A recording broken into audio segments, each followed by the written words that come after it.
কথা বলেন, ঠিক কিনা? আবু জাহেল উতবা সাইবারা বলল, মুহাম্মদ কি কথাটা বলে দাও। আল্লাহর নবী মুহাম্মদ সাল্লাল্লাহু আলাইহি ওয়াসাল্লাম জানিয়ে দিলেন, লা ইলাহা ইল্লাল্লাহু তুফলিহুন। যদি তোমরা একটা কালিমা মেনে নিতে পারো, যদি একটা কথা মেনে নিতে পারো, গোটা আরব ভূখণ্ড সহ পৃথিবীর প্রত্যেক জাতি, প্রত্যেক মানুষ তোমাদেরকে সেন্ডার করবে, নেতা মানবে। আল্লাহর নবী মুহাম্মদ সাল্লাল্লাহু আলাইহি ওয়াসাল্লাম সাফা পাহাড়ে উঠলেন, আল্লাহর নবী কথা বললেন। আল্লাহর নবীর কথা অনুযায়ী সমস্ত মানুষ চাতক পাখির মতো যে আছে আল আমিনের কথা, সাদিকের কথা, মুহাম্মাদের কথা, আল্লাহর নবীকে এক মিনিট আগে যারা সবাই ভালোবেসেছিল, যারা আল্লাহর নবীকে মহব্বত করেছিল, সেই ভালোবাসার মহব্বতের লোকেরা একটা মানুষও মুহাম্মদের কথাগুলি মেনে নিতে পারে নাই, একটা মানুষও মুহাম্মদের কথাগুলি হজম করতে পারে নাই। কি এমন কথা ছিল? কথা ছিল লা ইলাহা ইল্লাল্লাহ। লা ইলাহা ইল্লাল্লাহ মানে কি? আল্লাহ রিজিক দেয়, আল্লাহ ভরণ পোষণ দেয়, আল্লাহ আকাশের মালিক, আল্লাহ জমিনের মালিক, আল্লাহ সন্তানের মালিক, আল্লাহ আমাদের আরাম আয়েশের মালিক। এগুলি যেমনি আমরা বিশ্বাস করি, এই বিশ্বাসটা মক্কার আবু জাহেল উতবা সাইবারাও করত। তাইলে তারা কেন কাফের? আমরা নিজেকে মুসলমান দাবি করি, তাদের মধ্যে আমাদের মধ্যে পার্থক্য কি এটা জানার দরকার আছে নাকি নেই? আছে নাকি নেই? মক্কার কাফেররা, মুশরিকরা, আবু জাহেল উতবা সাইবারাও আল্লাহকে বিশ্বাস করত, হিন্দুরাও আল্লাহকে বিশ্বাস করে। আল্লাহ রাব্বুল আলামিন কোরআনুল কারীমের মধ্যে আয়াত নাযিল করে জানিয়ে দিলেন, فإذا ركبوا في الفلك دعوا الله مخلصين له الدين। যখন তাদের কাছে বিপদ আসে, যখন টর্নেডো হয়, ঝড় হয়, হেরিকেন আর মহাশির আসে, তখন তারা পৃথিবীর সমস্ত দেব দেবীকে ভুলে গিয়ে কেবলমাত্র একজনকে ডাকে। তিনি কে? তিনি কে? আমার মনে পড়ে ছোট্টবেলা নারায়ণগঞ্জ থেকে যখন আমি নায়েরগাঁও আসতেছিলাম, মতলবে আসতেছিলাম, অনেক ঝড়ের কবলে পড়ে গিয়েছিল লঞ্চ। হিন্দু মহিলা, মাথায় সিঁদুর, হাতে শাখা, ওই মহিলাটাও পড়তে লাগলো, লা ইলাহা ইল্লা আনতা সুবহানাকা ইন্নী কুনতু মিনাজ জালিমিন। তাইলে হিন্দুরাও একজনকে বিশ্বাস করে, তিনি কে? খ্রিস্টানরাও বিশ্বাস করে, শয়তানও বিশ্বাস করত। শয়তান যখন আল্লাহ তাআলার সাথে গাদ্দারি করল, নাফরমানি করল, আল্লাহ রাব্বুল আলামিন যখন তাকে জান্নাত থেকে বের করে দিলেন, তিনি খাজা বাবা, গাজা বাবা, পীর বাবা, নেতা বাবা, ফকির বাবার কাছে যান নাই, তিনি আল্লাহর কাছে বলেছেন, ক্বালা রাব্বি ফানজিরনি ইলা ইয়াউমি ইউবাসুন। তিনি বলেছেন, আল্লাহ যেহেতু আমাকে হালাক করে দিয়েছো, ধ্বংস করে দিয়েছো, কিয়ামত পর্যন্ত আমার হায়াত বাড়িয়ে দাও। শয়তানও একজনকে বিশ্বাস করে, তিনি কে? শয়তানও আল্লাহকে বিশ্বাস করে। আবু জাহেল উতবা সাইবারাও আল্লাহকে বিশ্বাস করে। প্রমাণ নিয়ে যান, এটা আমার কথা নয়। আল্লাহ তাআলা সূরা লুকমানের 25 নম্বর আয়াতুল কারীমার মধ্যে আল্লাহ রাব্বুল আলামিন আয়াত নাযিল করে জানিয়ে দিলেন, ওয়ালা ইন সাআলতাহুম মান খালাকাস সামাওয়াতি ওয়াল আরদা লায়াকুলুন্না আল্লাহ। আল্লাহ রাব্বুল আলামিন জানিয়ে দিলেন, মুহাম্মদ আবু জাহেল উতবা সাইবাকে যদি প্রশ্ন করো, আকাশ এবং জমিনটাকে কে সৃষ্টি করেছে, তারা বলবে লায়াকুলুন্না আল্লাহ। শুধু তাই নয়, আল্লাহ তাআলা সূরা আনকাবুতের 61 নম্বর 63 নম্বর আয়াতুল কারীমার মধ্যে জানিয়ে দিলেন, ওয়ালা ইন সাআলতাহুম মান খালাকাস সামাওয়াতি ওয়াল আরদা ওয়া সাখখারাশ শামসা ওয়াল কামারা লায়াকুলুন্না আল্লাহ। শোনো, আকাশ জমিন কে সৃষ্টি করেছে, চন্দ্র সূর্য কে সৃষ্টি করেছে, মক্কার আবু জাহেল উতবা সাইবারা বলবে লায়াকুলুন্না আল্লাহ। শুধু তাই নয়, নাযালা মিনাস সামাই মাআন, আকাশ থেকে কে বৃষ্টি বর্ষণ করে, আবু জাহেল উতবা সাইবারা বলে আল্লাহ এগুলি সব বর্ষণ করে, আল্লাহ রিজিক দেয়। তাই মক্কার কাফের বেঈমান মুশরিকরা যদি এই বিশ্বাস করে কাফের হয়ে থাকে, আমরাও তো এই বিশ্বাস করি। এখানে পার্থক্য হলো, আল্লাহ নবী দিয়ে দিলেন তা'বুদুনাল্লাহা ওয়াহদাহু। জীবনের প্রত্যেক সেক্টরে, প্রত্যেক ধাপে, প্রত্যেক সেক্টরে একজনের বিধান মেনে নিতে হবে, একজনের হুকুম মেনে নিতে হবে। তিনি কে? অন্য কোনো কারো কথা চলবে না, অন্য কারো বিধান চলবে না, অন্য কারো আইন চলবে না, অন্য কারো বিধান বাস্তবায়ন হতে দেওয়া যাবে না, কেবলমাত্র কোরআনের কথা চলবে, ইসলামের কথা চলবে। আবু জাহেল যদি বুঝতো আরে মুহাম্মদের ইসলামটা শুধু মসজিদে নববীতে থাকবে, মুহাম্মদের ইসলামটা শুধু মসজিদুল হারামের মধ্যে থাকবে, তাইলে আবু জাহেল বলতো ভাতিজা 500 বস্তা সিমেন্ট নিয়ে যাইও, ও ভাতিজা আগামী বছর অনুষ্ঠানের জন্য যত টাকা দরকার আমার থেকে নিয়ে যেও। আবু জাহেল বুঝেছে মুহাম্মদের কালিমা লা ইলাহা ইল্লাল্লাহ, এটা তো এমন এক কালিমা, লা ইলাহা, কোন দেব নেই, দেবী নেই, মাজার নেই, খানকা নেই, পূজা নেই, অন্য কারো ইবাদত নেই, লা ইলাহা, কোন সংবিধান নেই, ইল্লাল্লাহ, কেবলমাত্র একজনের সংবিধান, তিনি কে? আবু জাহেল বুঝেছে ভালো করে, কিরে ব্যাপারটা কি, এই মুহাম্মদের ইসলাম যদি প্রচার হয়ে যায় আমাদের ক্ষমতা শেষ হয়ে যাবে, মুহাম্মদের ইসলাম যদি পার্লামেন্টে চলে যায় তাইলে নারী আর মদ নিয়ে ঘুমাইতে পারবো না, মুহাম্মদের ইসলাম যদি পার্লামেন্টে চলে যায়, মুহাম্মদ যদি কোরআনের বিচার করে দিন কায়েম করে আমরা জাতির উপর অত্যাচার আর জুলুম করতে পারবো না। কই কি করা যায়? মুহাম্মদকে অফার দাও। কই কি অফার দিব? ক্ষমতা চাও, ক্ষমতা দেওয়া হবে। মুহাম্মদ সুন্দরী নারী চাও, সুন্দরী নারী দেওয়া হবে। ও মুহাম্মদ টাকা পয়সা চাও, টাকা পয়সা দেওয়া হবে। আল্লাহর নবী মুহাম্মদ সাল্লাল্লাহু আলাইহি ওয়াসাল্লাম বললেন, নারী, ক্ষমতা, টাকা পয়সা তো তুচ্ছ বিষয়।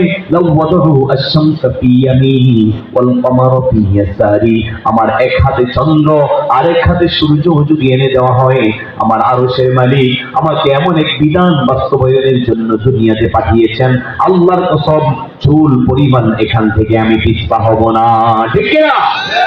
আল্লাহ নবী মুহাম্মদ সাল্লাল্লাহু আলাইহি ওয়াসাল্লামের দ্বীন যদি কায়েম হয়ে যায় তাইলে চুরি বাটপারি বন্ধ হয়ে যাবে, ছিনতাই বন্ধ হয়ে যাবে, রাষ্ট্রের রিজার্ভের টাকাগুলি ফাঁকা করা যাবে না, লক্ষ লক্ষ কোটি কোটি টাকা পাচার করা যাবে না, জাতিকে ধোঁকা দেওয়া যাবে না, মিথ্যা মামলা দিয়ে আলেমকে জেলখানায় বন্দী করা যাবে না।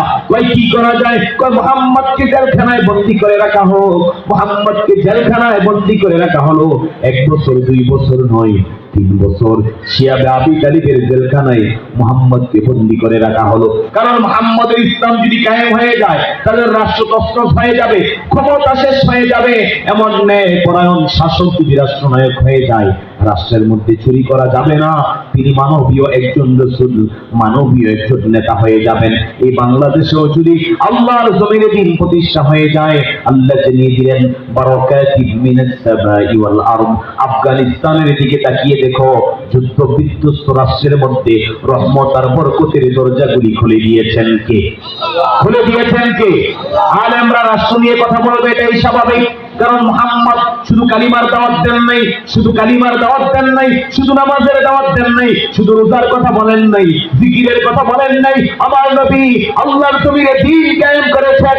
আমার নবী মদিনাতুল মুনাওয়ারা 10 বছর রাষ্ট্রনায়ক ছিলেন, কথা বলেন ঠিক কিনা? আবু বকর প্রেসিডেন্ট ছিলেন, ওমর প্রেসিডেন্ট ছিলেন। যারা বলে হুজুর কেন রাজনীতির কথা বলে, ও ভাই আপনাকে বুঝতে হবে আমার রাসূলের পরিপূর্ণ জীবনীটা আমাদেরকে মেনে নিতে হবে।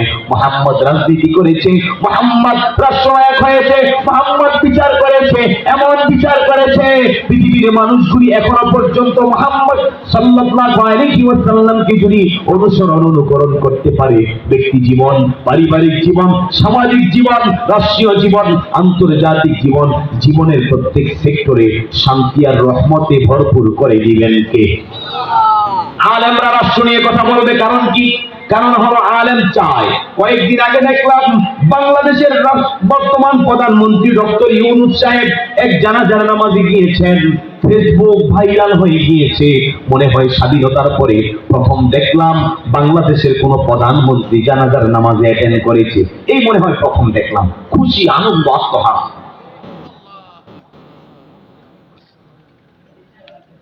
আর অতীতে অনেকে বলেছে 22 বছর তাহাজ্জুদ পড়েছে, তাসবিহ হাতে নিয়েছে, আবার বছরে বছরে হজ করেছে, কিন্তু তারাই সংসদ ভবন থেকে বিসমিল্লাহকে ডিলিট করে দিয়েছে। কথা বলেন ঠিক কিনা? হ্যাঁ মুসলমান, ইসলাম শুধু ঘরে থাকার জন্য নয়, ইসলাম শুধু মসজিদের জন্য নয়, ইসলাম শুধু মাহফিলের জন্য নয়, এই ইসলামটাকে পার্লামেন্টে নিয়ে যেতে হবে। কথা বলেন ঠিক কিনা? আল্লাহ নবী মুহাম্মদ সাল্লাল্লাহু আলাইহি ওয়াসাল্লাম এই দিন ইসলাম আর কোরআনকে পার্লামেন্টে নেওয়ার জন্য সংগ্রাম করেছেন। আল্লাহ নবী দাঁত ভেঙেছেন, মাথা ভেঙেছেন, বেহুশ হয়েছেন, হিজরত করেছেন, জেল খেটেছেন। বলতেছিলাম বাংলাদেশের প্রধানমন্ত্রী জানাজার নামাজ অ্যাটেন্ড হয়েছে। বাঙালি 95% মুসলমানের দেশে মুসলমান যদি এত খুশি হয়ে যায়, আর যদি আমার দেশে আমার মালিক আরশের মালিক যদি আমাদের বাংলাদেশে এমন একজন রাষ্ট্রনায়কের ব্যবস্থা করে দেন, যে রাষ্ট্রনায়ক বাইতুল মুকাররমের ইমামতি করবে, যে রাষ্ট্রনায়ক কোরআন তিলাওয়াত করবে, যে রাষ্ট্রনায়ক যেই মেম্বার আমার মহল্লা মসজিদের মধ্যে ইমামতি করতে পারবে, যেই চেয়ারম্যান আমার ইউনিয়নের মসজিদের মধ্যে ইমামতি করতে পারবে, এমন চেয়ারম্যান এমন মেম্বার যদি আমরা পেয়ে যাই, রাস্তা ঠিক হয়ে যাবে, টেন্ডারবাজি বন্ধ হয়ে যাবে, বিধবা ভাতা, পঙ্গু ভাতা, বয়স্ক ভাতা, সমস্ত ভাতাগুলি জাতি ঠিক মতো পাবে। কথা বলেন ঠিক কিনা? বাংলাদেশের প্রধানমন্ত্রী জানাজার নামাজে অ্যাটেন্ড হওয়ার কারণে যদি বাঙালি জাতি এত খুশি হয়, আর বাংলাদেশের প্রধানমন্ত্রীরা যদি বাইতুল মুকাররমের ইমাম হয়, বাঙালি জাতির মতো খুশি আর কোন জাতি হবে না। কথা বলেন ঠিক কিনা? এমন একজন রাষ্ট্রনায়কের দরকার আমাদের দেশে আছে নাকি নাই? মুসলমান যারা কোরআন বুঝে না, দ্বীন বুঝে না, ইসলাম বুঝে না, যারা ক্ষমতার জন্য মানুষকে মানুষ মনে করে না, যারা ক্ষমতা রাখার জন্য আলেমকে জবাই করে, যারা ক্ষমতা টিকিয়ে রাখার জন্য তাগুত শক্তির পা চাটে, যারা ক্ষমতা টিকিয়ে রাখার জন্য ইসলামকে জবাই করে দিতে চায়, যারা ক্ষমতা টিকিয়ে রাখার জন্য মানুষকে জবাই করে ইট পাথর দিয়ে ঢালাই করে বলগেট বানিয়ে নেয়, যারা নিজের ক্ষমতা ঠিক রাখার জন্য জাতির উপর অত্যাচার আর জুলুম করে, তারা কোনোদিন আমার বাংলাদেশের রাষ্ট্রনায়ক হবে এটা আমরা দেখতে চাই না। কথা বলেন ঠিক কিনা? আমরা চাই মানবীয় একজন রাষ্ট্রনায়ক, যেই নেতা অমনের মতো ঘুরে ঘুরে দেখবে যে কার খাবার আছে কার খাবার নাই, শীতের দিনে কার কম্বল আছে কার কম্বল নাই, মেম্বারের ঘরে কম্বলে ভরপুর আর সাধারণ কর্মীর ঘরে কম্বল নাই। ঘুরে ঘুরে দেখবে মেম্বার, ঘুরে ঘুরে দেখবে চেয়ারম্যান কার ঘরের টিনটা ছিদ্র হয়ে গিয়েছে, কুয়াশার পানি পড়ার কারণে তার কম্বল খাতা বালিশ ভিজে যায়। যে নেতা, যে মেম্বার, চেয়ারম্যান ঘুরে ঘুরে দেখবে কে কুরবানি দিতে পারে নাই, কে রোজা রাখতে পারে নাই, কে চিকিৎসা নিতে পারে না। এমন নেতা, এমন মেম্বার, চেয়ারম্যানের দরকার আমাদের দেশে আছে নাকি নাই? মুসলমান এখনই সময় আসা ঐক্যবদ্ধ হয়ে যায়।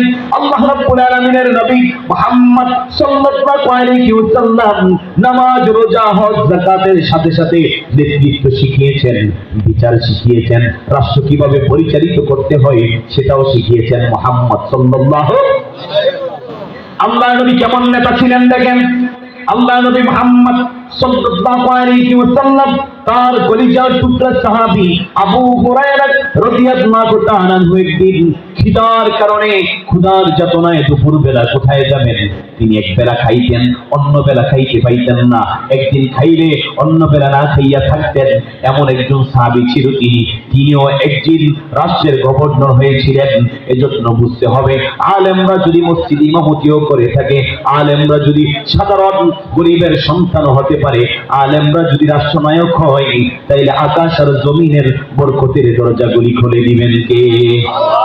আবু হুরায়রা রাদিয়াল্লাহু তাআলা আনহু দুপুর বেলা কোথায় যাবেন, কার কাছে যাবেন? খাবারের জন্য ওমর ইবনুল খাত্তাব রাদিয়াল্লাহু তাআলা আনহুর বাসায় গেলেন, গিয়ে সালাম দিলেন। কারণ হলো আরশের মালিক রব্বুল আলামিন কোরআনুল কারীমের মধ্যে সূরাতুন নূরের 61 নম্বর আয়াতুল কারীমার মধ্যে আয়াত নাযিল করে জানিয়ে দিলেন, ফাইদা দাখালতুম بيوتا فسلموا على أنفسكم تحية من عند الله مباركة। চিৎকার মেরে বলতে হবে আল্লাহু আকবার। আপনারা কি বিরক্ত হয়ে গেছেন? কথা চলবে না, বন্ধ করে দিন। আবু হুরায়রা রাদিয়াল্লাহু তাআলা চিন্তা করলেন খিদার কথাটা কিভাবে ওমরের কাছে বলবেন। লজ্জার কারণে তিনি বলতে পারলেন না। আল্লাহ নবীর সাহাবীদের কত বেশি লজ্জা শরম ছিল, আর আমার দেশে আব্দুর রহিম, আব্দুল করিমের সন্তানদের লজ্জা শরম নাই। শর্ট প্যান্ট বইরা লজ্জার স্থান বোঝা যায়, রাস্তার সামনে দিয়া হাঁটে, মুরব্বীর সামনে দিয়া হাঁটে, পিতামাতার সামনে দিয়া হাঁটে। এমন বেয়াদব যুবক আপনাদের ফতেহাপুর গ্রামে একজনও নাই, আছে নাকি নাই? অথচ লজ্জা হলো ঈমানের অঙ্গ।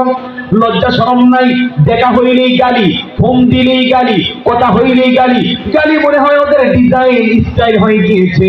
অথচ আল্লাহ জানিয়ে দিলেন ফাইদা দাখালতুম বুয়ুতান ফাসাল্লিমু আলা আনফুসিকুম তাহিয়াতাম মিন ইনদিল্লাহি মুবারাকাতান তাইয়্যিবা। আল্লাহ জানিয়ে দিলেন ও দুনিয়ার মানুষ, ও ঈমানদারেরা, যখন কেউর বাড়িতে যাইবা, কেউর ঘরে যাইবা, আগে সালাম দাও। সালাম হলো রহমত, সালাম হলো বরকত। যত বেশি সালাম দিবে তোমার ঘর বাড়ি থেকে অভাব অনটন বাড়া মুসিবত দূর করে দিয়ে ফ্যামিলির মধ্যে শান্তি কায়েম করে দিবেন কে? একজন সাহাবীর বাড়িতে আল্লাহর নবী গেলেন, গিয়ে সালাম দিলেন, সাহাবী দরজা খোলে না। রাসূল দ্বিতীয়বার সালাম দিলেন, সাহাবী দরজা খোলে না। তৃতীয়বার আবার আল্লাহর নবী সালাম দিলেন। তারপরে আল্লাহর নবী মুহাম্মদ সাল্লাল্লাহু আলাইহি ওয়াসাল্লামের সাহাবী দরজা খুললেন। আল্লাহর নবী জিজ্ঞেস করলেন, ও আমার সাহাবী, ব্যাপারটা কি? প্রথমবার, দ্বিতীয়বার, তৃতীয়বার সালাম দেওয়ার পরে তুমি দরজা খুললে কেন? তুমি আগে দরজা খুললে না? কারণটা কি? ওয়াশরুমে ছিলে, বিবির সাথে ছিলে, নাকি ঘুমিয়েছিলে? ব্যাপারটা কি? আল্লাহর নবী সাহাবী বললেন, ইয়া রাসূলুল্লাহ, ইয়া হাবিবাল্লাহ, আপনি বলেছেন সালাম হলো দোয়া, সালাম হলো রহমত, সালাম হলো মাগফিরাত, সালাম হলো শান্তি। আপনি আমার ঘরে আয়েশা রহমাতাল লিল আলামিন, আখিরি নবী, যাকে আল্লাহ হাবিব বলেছেন, এমন একজন হাবিব, এমন একজন পয়গম্বর, আখিরি নবী আমার ঘরে আয়েশা সালাম দিয়েছে। আমি যদি প্রথম সালামের পরেই দরজা খুলে ফেলতাম, মুহাম্মদ রাসূল, আপনি দ্বিতীয়বার আর সালাম দিতেন না। আপনি দ্বিতীয়বার সালামের পরে যদি আমি দরজা খুলে ফেলতাম, আপনি আর সালাম তৃতীয়বার দিতেন না। আপনি তিনবার সালাম দিয়েছেন, তিনবার আমার ফ্যামিলির জন্য দোয়া করেছেন। আল্লাহ নবী মুহাম্মদ সাল্লাল্লাহু আলাইহি ওয়াসাল্লাম বললেন, সালামের প্রচলন করো, বেশি বেশি সালাম দাও, তোমাদের হৃদয় থেকে অহংকার গুলিকে দূরীভূত করে দিবেন কে? আল্লাহ নবী জানিয়ে দিলেন, লা তাদখুলুনাল জান্নাতা হাত্তা তুমিনু ওয়া লা তুমিনু হাত্তা তাহাব্বু ওয়া লা আদুল্লুকুম আলা শাইইন ইযা ফাআলতুমুহু তাহাব্বতুম আফশুস সালামা বাইনাকুম। আল্লাহ নবী জানিয়ে দিলেন, ঈমানদার হওয়ার আগ পর্যন্ত কেউ জান্নাতে যাবে না। কারণ জান্নাত মুশরিকদের জন্য নয়, জান্নাত কাফেরের জন্য নয়, জান্নাত মুনাফিকের জন্য নয়, জান্নাত তাগুত শক্তির জন্য নয়, জান্নাত হলো ঈমানদারের জন্য। আল্লাহ নবী জানিয়ে দিলেন, ঈমানদার ছাড়া জান্নাতে যাওয়া যাবে না। আর মানুষকে ভালোবাসা ছাড়া ঈমানদার হওয়া যায় না। অনেকে আছে, দাড়ি আছে, পাঞ্জাবি আছে, টুপি আছে, মসজিদের সামনের কাতারের মুসল্লি, প্রতিবেশীর মানুষকে ভালোবাসে না, ঘরের পাশের মানুষের জন্য দরজা বন্ধ কইরা দিতে, গেট বন্ধ কইরা দিতে, কাটা দিয়া রাখছে, হাঁটতে দেয় না। এমন নামাজি মুসল্লি আপনাদের এলাকায় একজনও নাই? আছে নাকি নাই? আহা, কি অবস্থা, কি অবস্থা! এজন্য আল্লাহ নবী জানিয়ে দিলেন, লা তাদখুলুনাল জান্নাতা হাত্তা তুমিনু, ঈমানদার ছাড়া জান্নাতে প্রবেশ করা যাবে না। আর ঈমানদার হওয়া যাবে না মানুষকে ভালোবাসা ছাড়া। সবাইকে ভালোবাসো, মানুষকে ভালোবাসো, প্রতিবেশীকে ভালোবাসো, আত্মীয় স্বজনের খোঁজ খবর নাও, ইমামকে ভালোবাসো, গরিব দুঃখীকে ভালোবাসো, দামি মানুষকে, গরিব মানুষকে ভালোবাসো। আর ততক্ষণ পর্যন্ত ভালোবাসা হবে না যতক্ষণ পর্যন্ত তোমাদের মধ্যে সালামের বিনিময় না ঘটবে। এজন্য বেশি বেশি সালাম দেওয়ার দরকার আমাদের আছে নাকি নেই? এখন আমরা সালাম দিই চেহারা দিই, হুজুর দেখলে, আবার সালাম দেই টাকা পয়সার গরম দেই না। কথা বলেন ঠিক কিনা? গরিব মানুষকে সালাম দিতে চায় না, রিকশার ড্রাইভারকে সালাম দিতে চায় না, অসহায় মানুষকে সালাম দিতে চায় না, বাড়িতে ভিক্ষুক আসে সালাম দিতে চায় না। কিন্তু আল্লাহ নবী শিখিয়েছেন, রাজার মন্ত্রী হও, ইমাম আর মুসল্লি হও, ছোট বড়কে সালাম দিবে, বড় ছোটকে সালাম দিবে, পীর তার মুরিদকে সালাম দিবে, মুরিদ তার পীরকে সালাম দিবে, নেতা তার কর্মীকে সালাম দিবে, মা তার সন্তানকে সালাম দিবে, সন্তান তার মাকে সালাম দিবে। এজন্য সালামের বিনিময় করার দরকার আমাদের আছে নাকি নেই? বলতেছিলাম, আল্লাহ নবীর সাহাবী আবু হুরায়রা রাদিয়াল্লাহু তাআলা আনহু দুপুরবেলা কোথায় যাবেন, কার কাছে যাবেন? ওমর ইবনুল খাত্তাবের বাড়িতে গেলেন, গিয়ে সালাম দিলেন। ওমর দরজা খুললো, আল্লাহ নবীর সাহাবী আবু হুরায়রা বললেন, ওমর, তোমার জবান থেকে কুরআনুল কারীমের একটা আয়াতের তিলাওয়াত আমি শুনতে চাই। খোদার কথা বলতে পারেন না লজ্জার কারণে। ওমর ইবনুল খাত্তাব কুরআনুল কারীমের আয়াত তিলাওয়াত করলেন। আবু হুরায়রা রাদিয়াল্লাহু তাআলা আনহু লজ্জার কারণে খিদার কথাটা বলতে পারলেন না, লজ্জা হলো ঈমানের অঙ্গ। আল হায়াউ শু'বাতুম মিনাল ঈমান, যার লজ্জা শরম বেশি তার ঈমানটাও তত সুন্দর। যার কথায় লজ্জা নাই, যার ব্যবহারে লজ্জা নাই, যার চলাফেরায় লজ্জা নাই, যার লেনদেন মুআমালাত মুআশারাতে লজ্জা নাই, তার ঈমানটাও দুর্বল হয়ে গিয়েছে। কথা বলেন ঠিক কিনা? আল্লাহর নবীর সাহাবী আবু হুরায়রা রাদিয়াল্লাহু তাআলা আনহু প্রতিমধ্যে হোঁচট খেয়ে পড়ে গেলেন।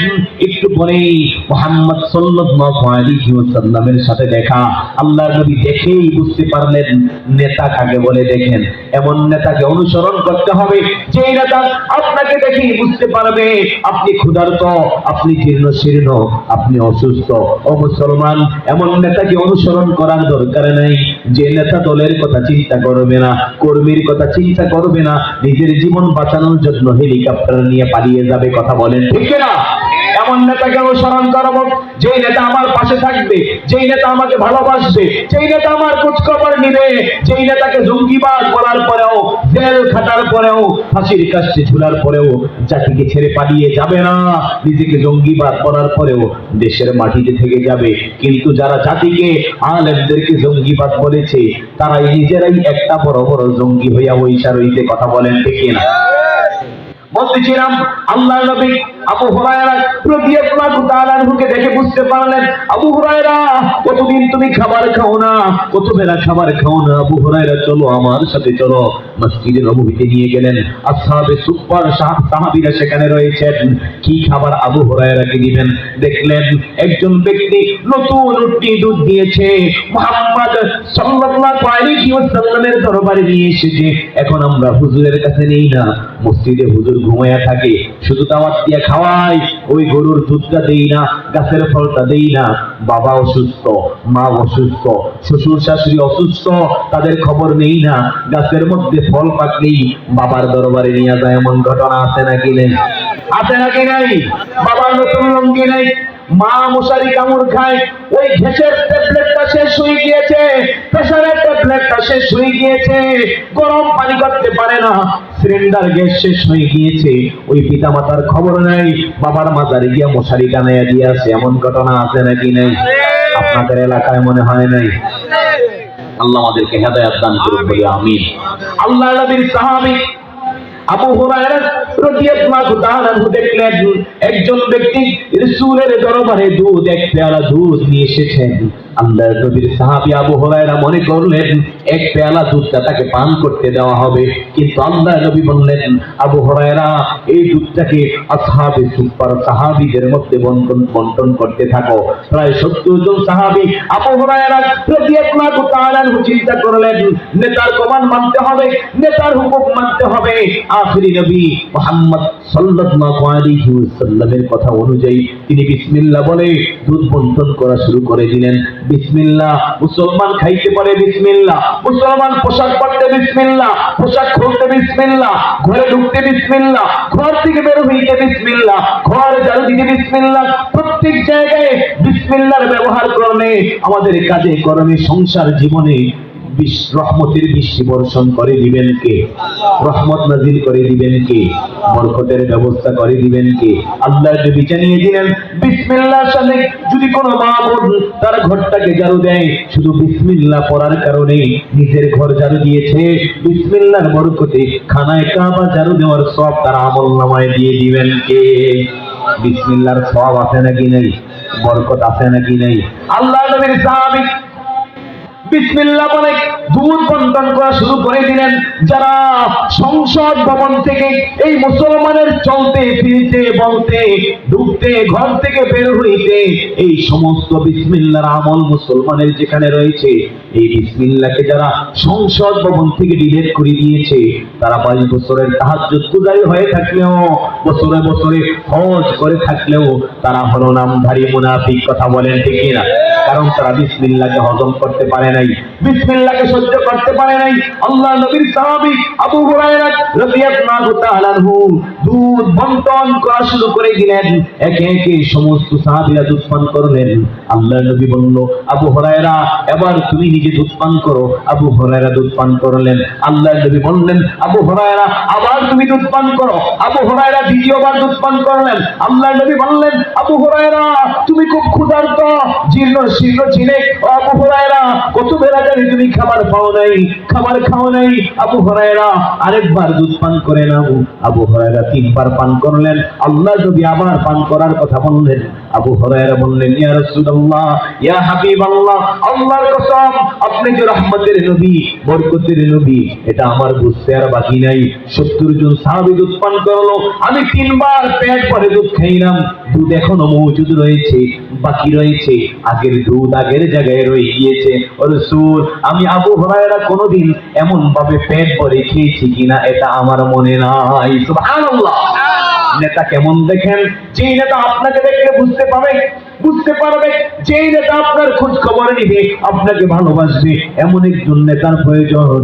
যদি আল্লাহর জমিনে দ্বীন কায়েম হয়ে যায়, আল্লাহর জমিনে দ্বীন প্রতিষ্ঠা হয়ে যায়, আল্লাহর নবী জানিয়ে দিলেন, লিয়ুযহিরাহু আলা দ্বীনি কুল্লিহি, এই জমিনে দ্বীন প্রতিষ্ঠার জন্য মুহাম্মদকে দুনিয়াতে পাঠিয়েছেন কে?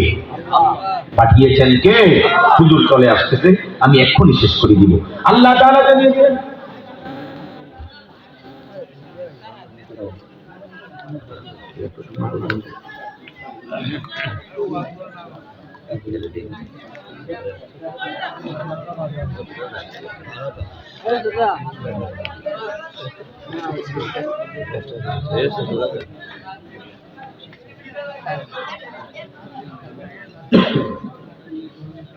কথা কি চলবে না বন্ধ হয়ে যাবে?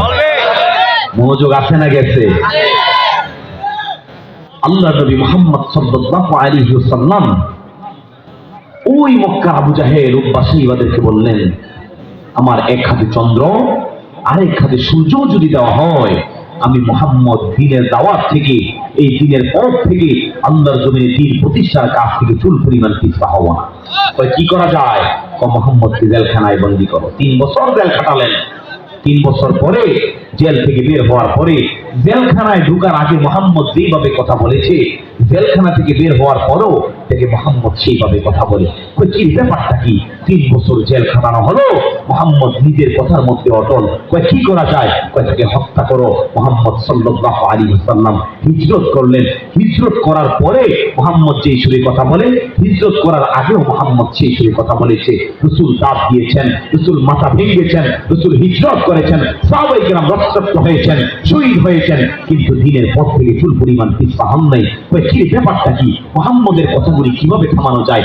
কেন মুহাম্মদ এভাবে কথা বলে? মুহাম্মদের দল ক্ষমতায় নাই, মুহাম্মদের সেনাবাহিনী নাই, মুহাম্মদের টাকা পয়সা নাই, মুহাম্মদের বাবা নাই, মুহাম্মদের মা নাই, তারপর মুহাম্মদ এত কঠিন ভাষায় এত হুকুম জারি কিভাবে করে? আরে মুহাম্মদ তো মুহাম্মদের কথা বলে না, মুহাম্মদ একজনের পক্ষ থেকে কথা বলে। তিনি কে? রব্বুল আলামিন জানিয়ে দিলেন, মা ইয়ানতিকু আনিল হাওয়া ইন হুয়া ইল্লা ওয়াহয়ুন ইউহা আল্লামাহু শাদীদুল কোয়া। চিৎকার মেরে বলি আল্লাহু আকবার। আল্লাহ নবী নিজের থেকে একটা কথাও বলেন নাই। আরশের মালিকের সমস্ত কথাগুলি মুহাম্মদ সাল্লাল্লাহু আলাইহি ওয়াসাল্লামের জবান দিয়ে বের করে দিয়েছেন কে? আল্লাহ জানিয়ে দিলেন, রাসূল তোমাকে কি জন্য দুনিয়ার জীবনে পাঠিয়েছি, কোন উদ্দেশ্য করে পাঠিয়েছি, এটা জানার আমাদের দরকার আছে নাকি নেই? রাসূল কি জন্য এসেছেন এটা জানার দরকার আছে নাকি নেই? আল্লাহ নবী মুহাম্মদ সাল্লাল্লাহু আলাইহি ওয়াসাল্লামকে আল্লাহ দায়িত্ব দিয়ে পাঠিয়েছেন। আল্লাহ নবী মুহাম্মদ সাল্লাল্লাহু আলাইহি ওয়াসাল্লামকে আল্লাহ জানিয়ে দিলেন, মুহাম্মদ হুয়াল্লাযী আরসালা রাসূলাহু বিল হুদা ওয়া দীনিল হাক্কি লিইয়ুযহিরাহু আলা দ্দীনি কুল্লিহি ওয়ালাউ কারিহাল মুশরিকুন। রাসূল তোমাকে দ্বীনে হক দিয়ে পাঠিয়েছি, তোমাকে দ্বীনে হক দিয়ে পাঠিয়েছি। কেন দ্বীনে হক দিলাম, কেন ইসলাম দিলাম, কেন দ্বীন দিলাম জানো নাকি? লিইয়ুযহিরাহু আলা দ্দীনি কুল্লিহি, যাতে তুমি পৃথিবীর সমস্ত তন্ত্র মন্ত্র মানব রচিত বিধানের উপরে আদিয়ানি বাতিলের উপরে ইসলামকে উঁচু করতে পারো, জাতিকে বুঝিয়ে দিতে পারো কোরআন ছাড়া কেউ শান্তি দিতে পারে নাই, আর কোনদিন কোরআন ছাড়া কেউ শান্তি দিতেও পারবে না। কথা বলেন ঠিক কিনা? মুহাম্মদ সাল্লাল্লাহু আলাইহি ওয়াসাল্লাম এই দিন প্রতিষ্ঠার কাজ করতে গিয়ে রক্তাক্ত হয়েছেন।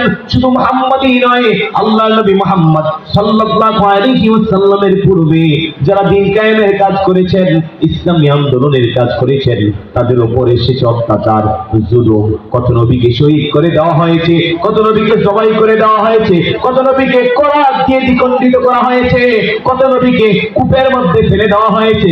পানি নাই, খাবার নাই, শুকিয়ে শুকিয়ে সেখানে মারা গিয়েছেন। শুধু একদিনে বনি ইসরাঈলের 40 জন নবীকে তারা একসাথে জবাই করে দিয়েছিল। সন্ধ্যাবেলা বিকালবেলা যখন এই দিনের দাওয়াতের কাজ করতে গিয়ে ওই নবীদের উম্মতরা যখন আল্লাহর নামে তাকবীর দিয়ে ময়দানে ঝাঁপিয়ে পড়েছেন, সন্ধ্যার পরে প্রায় 125 জন নবীকে তারা জবাই করে দিয়েছে।